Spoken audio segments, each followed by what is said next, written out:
When the MPS program was actually made available, it was a no-brainer. I applied immediately. The curriculum is very flexible. We don't have required courses. Instead, we have a menu system where students can mix and match which courses are going to fit their interests.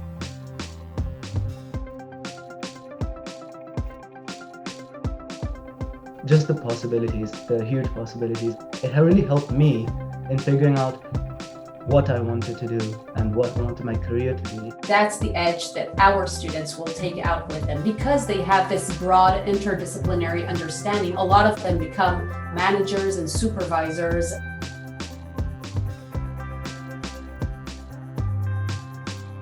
So I currently work at General Electric, GE. My role is the Senior Director of Cloud Architecture for GE Cortex. I have a team of about 40 persons.